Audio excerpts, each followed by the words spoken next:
you need to think first what it is the absolute necessary just to really having, let's say, your minimum viable product before you go on and start actually just doing something and say, oh, I want to put there 1,000 features. And the idea is why so early on you don't need 1,000 features. So that it is actually what happens in there. You have to give them a structure and say that you have to just architect based on what it is realistic if you want to survive, right?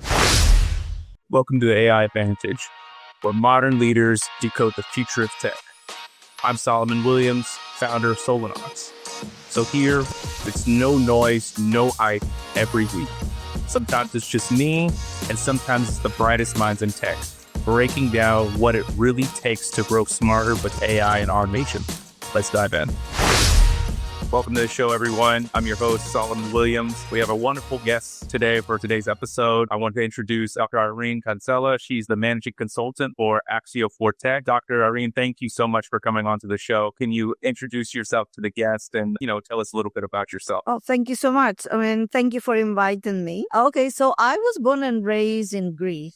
And I did my first degree in Greece, in one of our best universities in there, and in engineering, of course. And then I moved to North America just to finish my graduate studies, my master's and PhD at Columbia University in the city of New York. So at the time, and still, everything it was around next network technologies and how we are going to evolve what we know first as the internet these days, and also and ongoing from that point forward. Just to get into what it is the future of that thing that we call the internet and communicate. So after my graduation, I was offered a position at the University of Toronto, and I was just teaching for a couple of years at the electrical and computer engineering and also the computer science. However, because I am specializing in large systems and all of that, it was much more appealing to go and just build the systems. And it was actually the proper time in the early 2000s to do something like that because a lot of things were happening. It was the time that we saw the first things leaving the lab and actually in applications. So it was much more appealing. And my journey from there, it was a lot of consulting in different formats, from Lucent Technologies Consulting here in Toronto to then our first consulting company that it was actually in network infrastructure management and security. And around 2016, that graduated to a second company, Axio for Tech, and that company also just focusing on helping businesses of all sizes just to really integrate and commercialize new technology from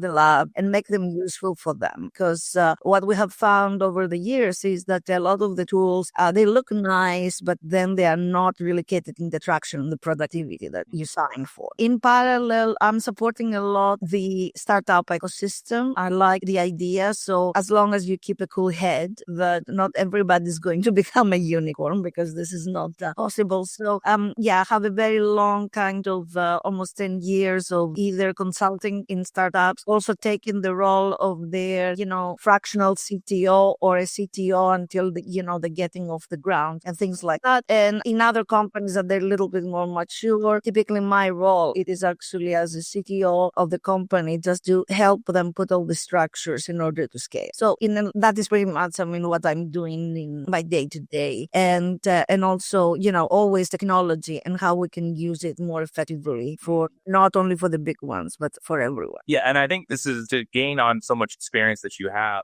what for our audience and just for myself, what does a day-to-day look like for you as the CTO for these, either for startup, for these other larger enterprises? What does that look like for you on a day-to-day once you're... Yeah, it changes a lot, because if it is the bigger the organization, there are much more rigid structures still to this day. Although a lot of the larger organizations, they have just really adopted agile and all of that. But still, they're struggling with this concept, because the bigger and older the organization, the more it is still into this idea of, how we used to call it the waterfall kind of.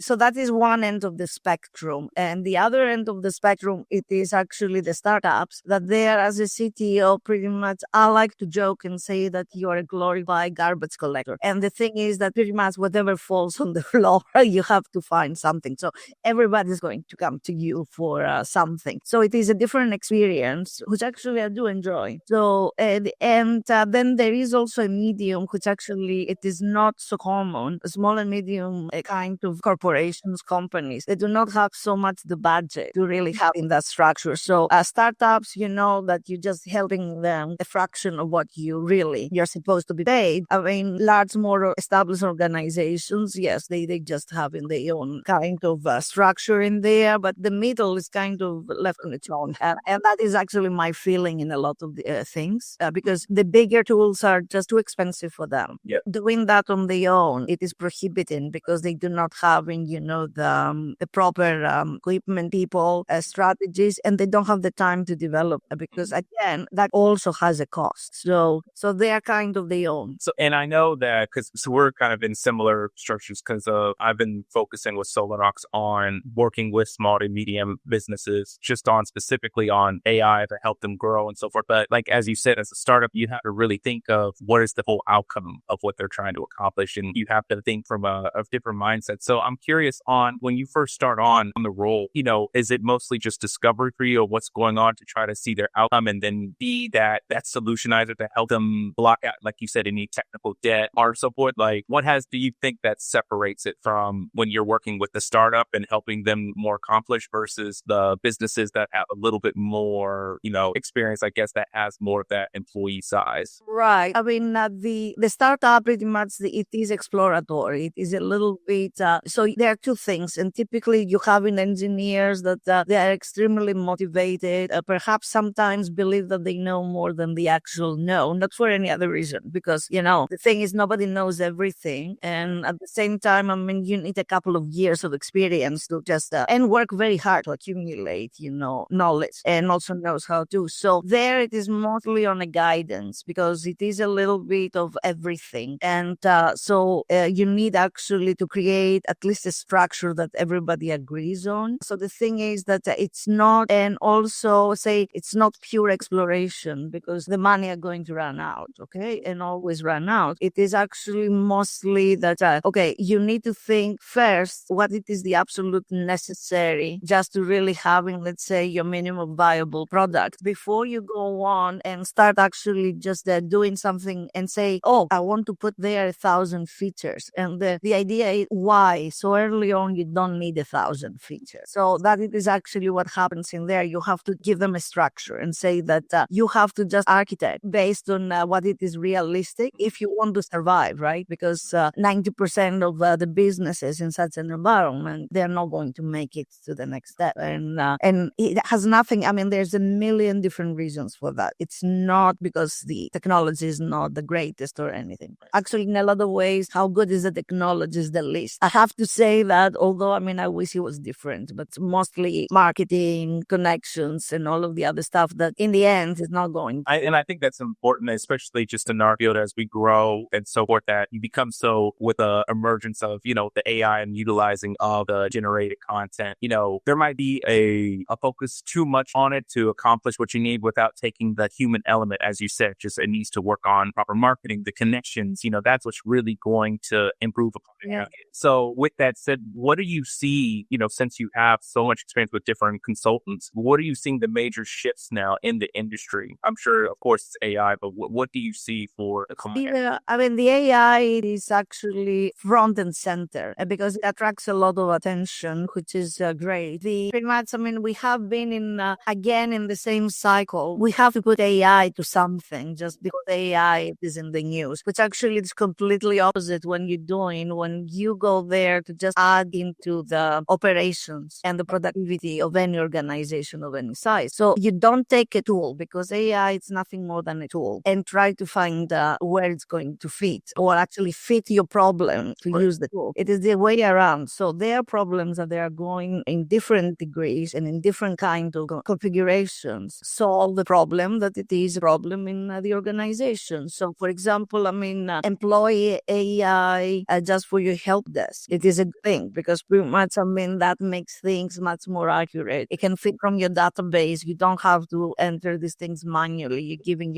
documents and everything. But now just say, okay, I have absolutely to put AI in there because everybody does it. I mean, it is a very bad, proposition. And it's not the first time that it happens. It happens over and over again with other tools. So take AI and put, anything, put blockchain in there, or even, previously, a lot of new technologies they have because it is exciting, it is there. But I always say that look, what is the problem you try to solve and see where is the best tools and just solve it. And so with that said, do you see that has, with that being so front and center, how's that impacted your business or in your growth as a consultant for Axio for Tech? I have to say that I'm not subscribing to the fear about AI that it's, and I will explain you why I say that it's going to create disruptions. This is for sure. Any new technology creates certain disruptions, but the answer, it is not to say, okay, put it aside because, for example, it's going to become uncomfortable for some people or they have to re-educate themselves and all of that. If you're approaching as a tool, what you have to do is that the people that might have an impact, their positions that they have and everything, because there's a lot of talk, okay, a lot of people are going to lose their jobs. Yes, some people are losing the jobs and there might be more. I think that the shift should be not on that. The shift should be, okay, how we can re-educate our people. Because if you see that even all of these people that they do certain work now that could be done automatically could be re-educated and having a better working experience themselves. So I don't see the problem as being, okay, we bring technology, we are creating problems for people, but the problem it is a little bit bigger, which actually it's not a technology problem to solve, if you know what I mean. It is actually how the organizations and also the governments in the structures are going to support that transition. So, and I'm really sometimes on that. It's just, have you felt that it's sometimes been either has that been able to bring forward more on the business side because you're educating your clients on, not be fearful how this implements? I can imagine just from what I've worked with clients before, they sometimes think on how, if I implement this into my workflow, is there a lot more technical debt? Is it going to be very expensive? So as the consultant, as you said, coming through as a leadership side to help them, to grow, has that, helped Axio Fortech's business has that been working well with you on educating them? Has that been frustrating? I'm curious to get your thoughts on it as an experienced consultant. Oh, yeah, it is a mixed bag. Okay. And I tell you that it varies a lot. I mean, in startups, it's an easier kind of a conversation because pretty much, it's a shiny new toy. Okay. We want to play with. But some people actually, they don't want so much to change. But, and again, it's not a new thing. In all my 20 something years of consulting in different organizations, it is always the same kind of theme. Just bringing something better and newer and more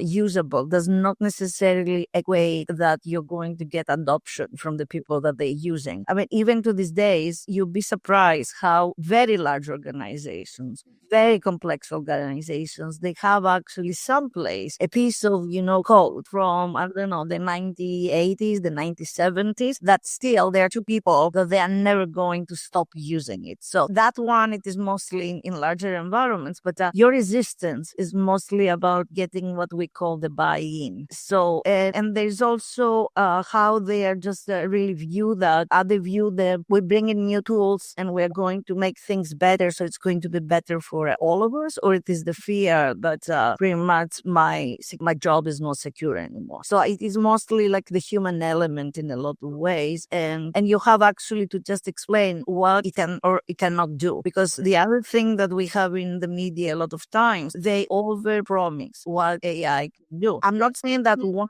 day is not going to just do all of these things, but even most of the AI with in the first two iterations that we saw very recently, like generative AI and actually the traditional one, what they're doing is they're a better kind of a parsing machine with a little bit of logic, so they can just really tell you and locate much faster information that do exist. Right. Okay, so agentic AI, it's moving to the collaboration, but I mean, still AI AI cannot think for itself. And I don't think that we are anywhere there in there. So for example, you cannot just ask AI and tells her, okay, create me the best system ever just to solve X. Okay. What it's going to tell you is, okay, gets the keywords and it's going to say, look, this is solutions for that problem. But that it is different, right? It is actually, it increases your speed. Instead of having to research a project, for a month, all the reading, you can do this in less time and actually avoid also things that they are irrelevant. So that it is a huge progress. But at the same time, it's not. I mean, it's not that AI is going to just really start thinking for everyone and do whatever, right? So even the actions that AI agents are doing, actually they are within certain kind of constraints. So an agent cannot really learn the way that the human learns. So, and I think that there is a disconnect in there because people thinking that, and you hear all these, theories about what is going to happen and, and the sky is falling and, machines are going to take over and so forth. So I'm not subscribing to that. I mean, the thing is that any good tool can be put in a good use. Yes. That is much more complicated to what is classes of the technology that will carry. So you bring up a point. So with that being said, with Agentic, as you said, it's focused on Agentic AI. What do you see in the next year on that? What do you foresee as AI continues in the next year? Or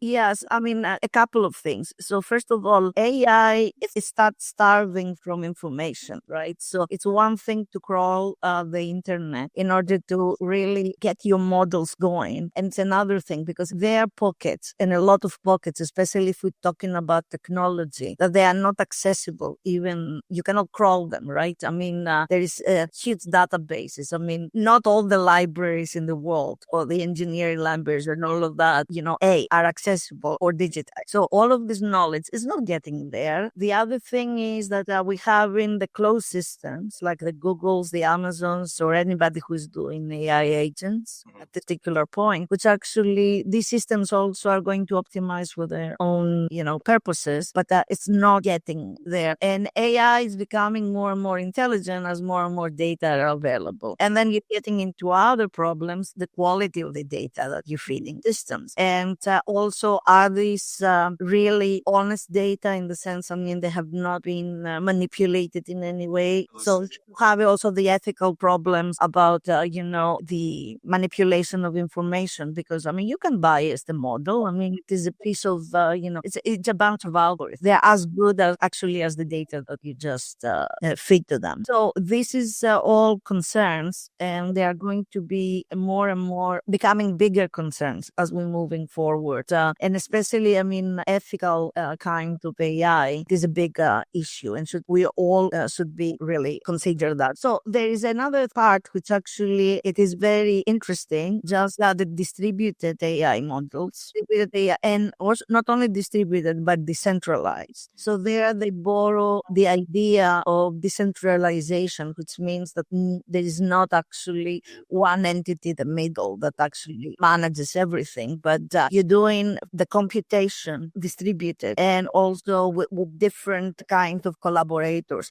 So see that a little bit as decentralization was introduced to everyday vocabulary with blockchain, right? Yep. And again, you ask different people, they think different things about decentralization. So the thing is that in decentralization is that there's not only one authority in there, but there are many. You don't have to go to the extreme that everybody in there that participates in an authority, but at the same time, it is a very interesting evolution in the AI, this decentralized actually computation. To actually different sources are coming in, and everybody keeps, if you like, an eye to everybody else that they're just doing the computation. Also, there is a share of the computational resources that will be very useful as well. Right. And I think that, as you said, that the future trends, I know that they want to have it to where there's multiple agents talking to each other to help it. The collaboration, yes. So that's the next step, because right now there is no way that they are actually starting to collaborate. But I can see the AI also play a very good kind of role in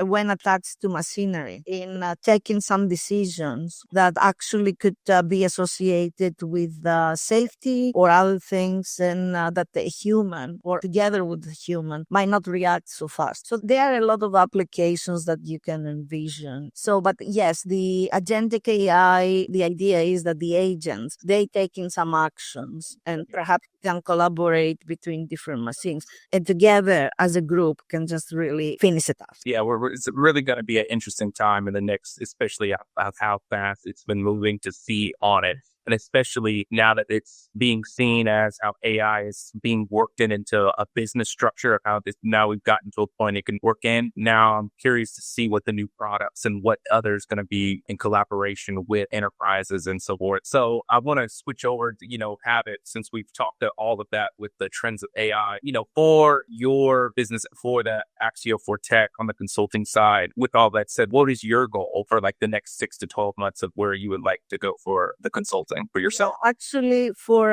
myself, because I'm coming from networks and network management and communication systems and all, I see a huge opportunity in there just to incorporate actually AI and blockchain at the enterprise level, and also just to streamline and improve actually operations, because it's not so much for if you are an enterprise operation, you're not so much let's make an open system, because that does not go very well with companies in general, but it is can I save money by just doing X? So I'll just anticipate that we are going to see much more of, and I see much more interest for both AI and blockchain in areas that we haven't touched before or done, like telecom. Anything and this is placed in a different place. It is actually how I can manage my network. So one of my areas of research, it is how I can use AI just to manage the network itself. And telling you from experience, managing a very large network, it is not for the faint at heart. So, and the thing is that there is going to, and already a lot of the network management kind of techniques, they have just moving more and more to software, with the software-defined networks for their managements and so forth. So pretty much, this seems like the obvious next evolution, right? Because so AI, it is not so new as everybody believes. What we have that now, it is that we have the computational capacity to see that, become real. So would you say that that's the major challenge today that you would like to, where you come in, is having it to where, how do you figure out with the large, because from networking, from my experience of building on the cloud engineering side of building out hub and spoke topology, you're having all of this data. If they want to have it, on-prem or private, whether they want a hybrid approach for on the cloud, working with data warehouses. So is it, that's on that side, do you think that's going to be a frustration and a continuation as you come in and figure these out and how to implement AI? Or is it more on the fact of just on the leadership side, you coming in and, helping them to direct what resources they have? Because as you said before, it's a lot of buy-in from that side. They have to get into it. So do you feel like that's going to be a boundary, or do you think that with your experience, that's going to be something you can easily transition for them to get on board with? Okay, so there's two levels. The one, it is the education portion. It's actually most of the time it is working just to get the buy-ins from, the executives, so as a direction of their strategy, because it's not going to be. And the other one, it is very specific projects that pretty much if you see that there is a pocket of opportunity, because as an architect, always you see what is the problem, how I'm going to solve it. So if there is actually a pocket of opportunity that says, okay, this kind of product, if you like, or this kind of approach is going to be beneficial, you can just really educate and also just help them towards that. So it is different to different levels, and in most cases they have to come together, right? Because it's one thing to put a system in place, it's another thing if it is not usable, it is as if that you didn't put it in the system, actually. Yes. And I have seen cases like that, because for a million reasons, not all technology related, that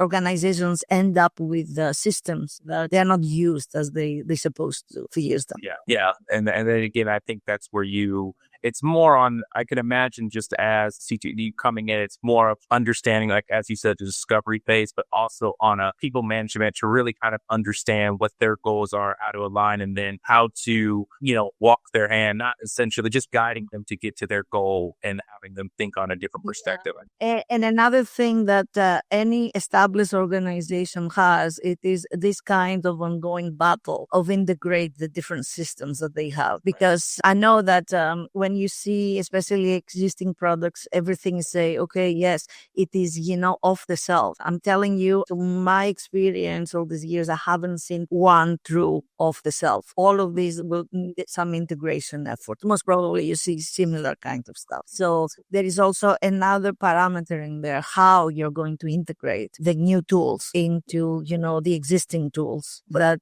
because it is an investment, it's a huge investment from the past. And sometimes, it is, and most of the time, the problem is the quality of the data that each of the subsystems that they are carrying in the end, because just to really make them talk through each other, it is quite interesting. Yeah, it's especially on the cross integration. It's going to be a lot, especially with any legacy applications they have and so forth. So, my next one is that if you had a magic wand for your business, if you could remove any bottleneck to get to the goal that the 6 to 12 month by the end of this year, how would you use AI or how would you use automation to help you achieve that goal for yourself and for? Oh, you mean from our own operations? Yeah. I mean, from Allegiant, whichever. Yeah, the thing is that, anyways, the business, because it's a consulting business, so pretty much, the goal is to help the customer, the client, and find the best and the most cost-effective solution for the customer, and keep on going. And typically, we are tackling a lot of niche type projects, which actually others didn't manage to really crack it, if you like. So small or other smaller or larger kind of consultancies. So for us, it is constant experimentation just to be ahead of the curve, because the thing is how you are going to propose something if you don't know how it works. So a lot of time it goes to see what is out there and constantly, experiment with that. So that's a lot of my time that is going. So I just looking for all the tools, everything that is out there. I have to take them to see how it is and see what it is real from actually what it is advertised to be, and also see what other hidden kind of because everything looks so polished and nice. Everything is so perfect. Okay, it's wonderful that we live in a perfect universe, but don't believe that actually, especially networks are very, very messy and very complex. So the thing is, it's not perfect. I would like to see one day that everything's going to be, pure perfection, but actually perfection is not everything. It is actually make it usable. Right. So you could say that is it fair to say that if the magic wand would be there, is just getting the whole picture, the networking, and then figuring out exactly how. If I had the magic wand, I would like to know how technology is going to evolve in the next years. However, as we very well would know from the past, it is the most dangerous thing to do. It is actually to predict which way technology is going to go. And we see that over and over and over again, because what they were actually the assumptions at one point, they didn't go that way. I know that we are out of time, but look the history of wireless communications. It's actually absolutely fantastic. Nobody believed actually that the cell phone is going to be in service, that is going to be for the masses. And that's why the very first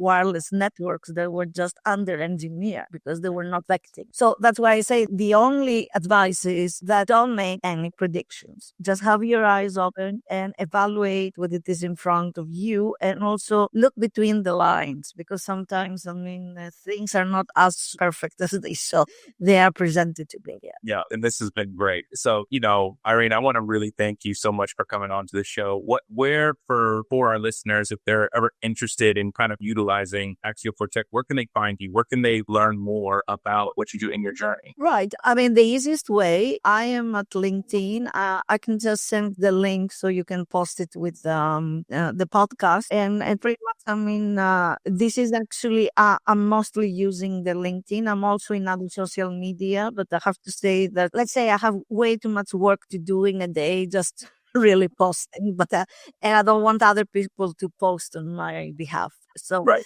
so the thing is that the LinkedIn is good. I mean, I like to talk. I am good about talking to people. I mean, even if I don't believe that that any question ever that is a stupid question. So, and I like to just educate, everybody, because I think that the more educated we are, the better we are going to be for our decisions. Yeah, and I feel that I think this conversation really helps getting your perspective from all of your experience that you've had from working from startups to a little bit larger enterprises. So I appreciate you coming, educating myself and the audience. So thanks for everyone for tuning into the show. We'll see you next time on the next episode. Take care. Thank you.